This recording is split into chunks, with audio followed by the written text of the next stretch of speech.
नमस्कार दोस्तों, आप सभी लोगों के लिए एक और सेशन में लेके आ गया हूं जिसके तहत आप सभी लोग ये समझ सकते हैं कि भाई स्टेनोग्राफी का जो लर्निंग प्रोसेस है वो किस तरीके से है, कैसे आपको उसमें चलना है।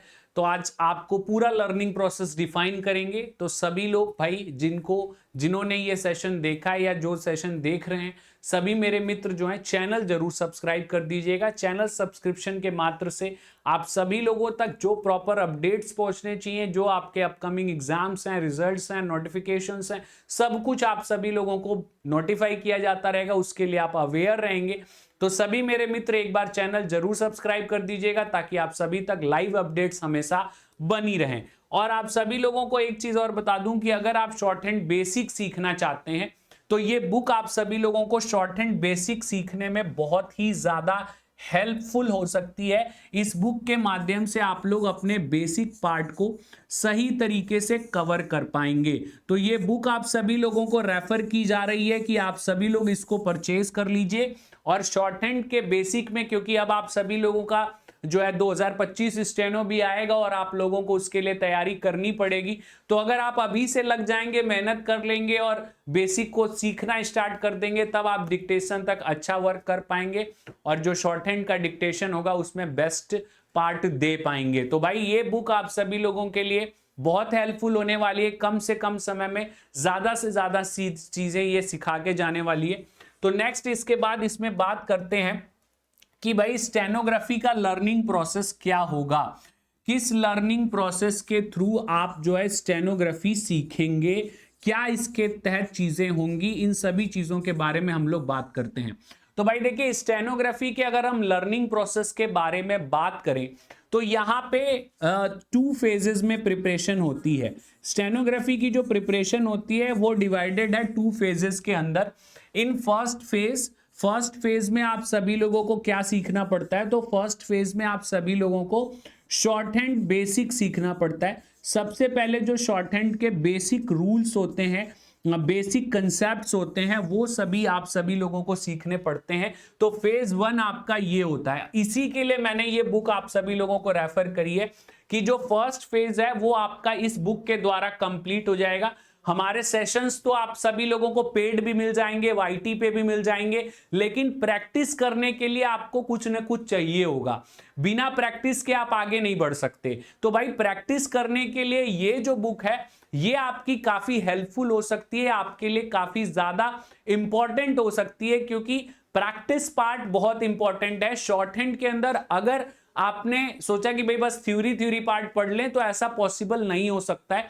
यहां पे आपको लगातार प्रैक्टिस करना पड़ेगा जब तक आपका एग्जाम नहीं होता। ये ऐसी भी चीज नहीं है कि भाई आप इसको जो है 1 महीना किए, 10 दिन नहीं किए, 1-2 महीना नहीं किए फिर करने लगे। यहां पे आपको अपनी रेगुलरिटी के पे काफी ध्यान देना पड़ता है।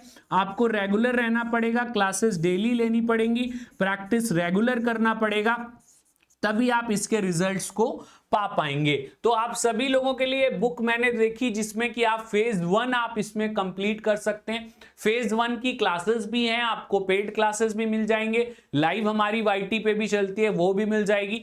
तो आप सभी लोग जो है इसके तहत अपना शॉर्ट हैंड बेसिक का फेज 1 करेंगे। अब ये शॉर्ट हैंड बेसिक के अंदर क्या होता है कि डिफरेंट चैप्टर्स होते हैं, अलग अलग डिफरेंट आपके चैप्टर्स होते हैं। और उन चैप्टर्स के माध्यम से आप सभी लोगों को क्या करना पड़ता है, उन चैप्टर्स के माध्यम से आप सभी लोगों को अपना बेसिक पार्ट लर्न करना पड़ता है कि भाई कैसे हमें रूल, किस तरीके से हमें शॉर्ट हैंड फॉर्म करनी है, कौन कौन से, जैसे इंग्लिश में आप लोग सबसे पहले क्या पढ़ते थे, इंग्लिश में सबसे पहले आप लोग अल्फाबेट्स पढ़ते थे। तो सबसे पहले आपने अल्फाबेट्स बनाने सीखे, फिर इन अल्फाबेट्स के बिहाफ पे आपने वर्ड्स बनाने सीखे, एंड देन फिर आपने सेंटेंसेस बनाने सीखे। तो वही आपको फॉर्मेशन, उसी फॉर्मेशन को आपको यहां पे भी अप्लाई करना पड़ेगा। यहां पे भी सबसे पहले आप क्या करेंगे, सबसे पहले आप जो है इंग्लिश की तरह अल्फाबेट सीखेंगे। तो जो स्टेनो के अल्फाबेट होते हैं उनको हम स्ट्रोक्स के नाम से जानते हैं।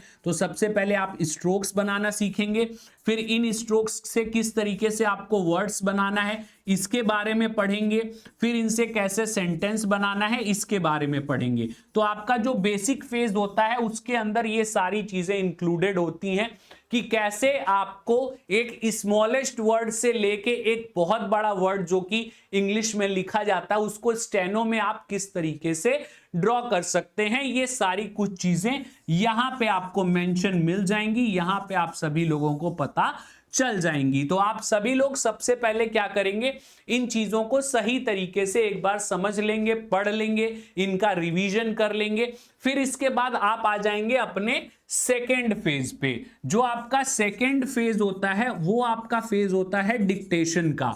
ठीक है, यहां पे आप सभी लोगों को डिक्टेशन लिखना सिखाया जाएगा कि किस तरीके से, अब आपने बेसिक सीख ली है, अब शॉर्ट हैंड में आप डिक्टेशन कैसे लिखेंगे।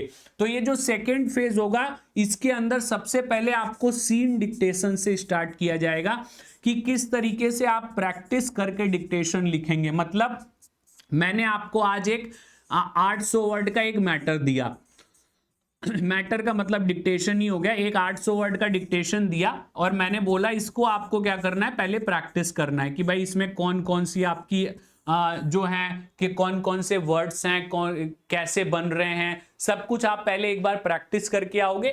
फिर देन आफ्टर दैट हम क्या करेंगे, इसको डिक्टेट करेंगे आपको, और डिक्टेट करके आपको सबसे पहले क्या करेंगे, सबसे पहले आप डिक्टेट करने के बाद आप इसको स्टेनो में लिखोगे, देन फिर आप इसको रीड करके बताओगे कि भाई आपने क्या लिखा है। तो इस तरीके से आपको सबसे पहले सीन मैटर जो है बोला जाएगा। फिर लगभग सीन मैटर में आप जो है 40-50 डिक्टेशन जब आप लिख लेते हैं तो अब आप रेडी हो जाते हैं अनसीन मैटर को लिखने के लिए। ऐसा क्यों मैं बोल रहा हूं, ऐसा इसलिए बोल रहा हूं क्योंकि जब तक आप 40-50 डिक्टेशन नहीं लिखेंगे ना सीन, तब तक आपको डिक्टेशन लिखने का प्रोसेस या माइंडसेट नहीं डेवलप होता है, और जो कि काफी ज्यादा इंपॉर्टेंट है स्टेनो के लिए। अगर आपका माइंडसेट नहीं है तो आप अनसीन डिक्टेशन नहीं लिख पाओगे और आप इरिटेट होके शॉर्ट हैंड छोड़ दोगे। तो इसलिए मैं कहता हूं शुरू में आप 40-50 डिक्टेशन अपने माइंडसेट को बनाने के लिए, अपने माइंड को फोकस्ड करने के लिए देख लीजिए कि किस तरीके से कैसे आपकी डिक्टेशन शॉर्ट हैंड के अंदर चलती है। देन उसके बाद फिर हम अनसीन डिक्टेशन स्टार्ट करेंगे, और ये जो आपकी अनसीन डिक्टेशन होगी इसको डिफरेंट स्पीड्स पे बोला जाएगा, 80 पे, 100 पे, 120 पे, अलग अलग स्पीड पे आपको इस डिक्टेशन को बोला जाएगा। तो शॉर्ट हैंड की जो पूरी तैयारी चलती है वो इसी तरीके से चलती है। सबसे पहले हम इसके फेज 1 बेसिक पार्ट को कंप्लीट करते हैं, फिर सेकंड फेज जो हमारा डिक्टेशन पार्ट है उसको कंप्लीट करते हैं। जब आपके दोनों फेजेस कंप्लीट हो जाते हैं तब आप शॉर्ट हैंड के किसी भी एग्जाम में जाके इसके स्पीड का टेस्ट दे सकते हैं और आप सभी लोग स्पीड के लिए एलिजिबल हो जाते हैं। अब जो ये शॉर्ट हैंड का बेसिक फेज है या डिक्टेशन फेज है, इसको आप किस तरीके से प्रिपेयर कर सकते हैं इसके बारे में जान लेते हैं, इसके बारे में बात कर लेते हैं। तो भाई जैसे ही आप सभी लोग ना ये पेज, जैसे मैं अगर इसको स्टार्टिंग से खोलूं, अगर मैं इस पेज को स्टार्टिंग से खोलूं तो किस तरीके से आपको मिलेगा।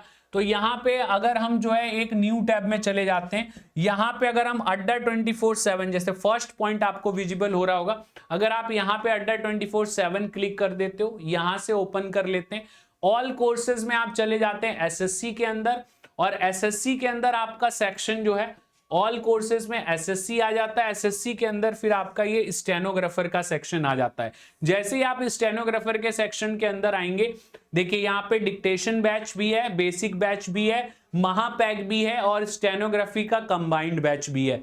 तो इन बैचेस को आप ले सकते हो, पेड बैचेस को ले सकते हो और इसके थ्रू आप अपनी तैयारी को कर सकते हो, जिसमें आपको हेल्प मिलेगी कि आप लोग शॉर्ट हैंड कैसे सीख पा रहे हैं, किस तरीके से उसको कर पा रहे हैं, और हमारे थ्रू जो भी हेल्प आपकी हो सकेगी हम पूरी हेल्प करेंगे। बस आपको हमारे साथ लग के कंटिन्यूटी के साथ मेहनत करनी है। ठीक है, तो आशा करता हूं आप सभी लोगों को सेशन काफी अच्छा लगा होगा, काफी चीजें पता चली होंगी स्टेनो के बारे में। अगर सेशन अच्छा लगता है तो लाइक शेयर जरूर करिए और कमेंट करके बताइए क्या आपका मन है स्टेनो सीखने का, और अगर आप 12वीं पास हैं तो आपका जवाब जरूर हाँ होना चाहिए, क्योंकि ये सारी वैकेंसी 12वीं पास पे होती है। चलिए आज के लिए इतना ही रखते हैं, मिलेंगे अगले सेशन में अगली बातों के साथ। बहुत बहुत धन्यवाद। जय हिंद, जय भारत।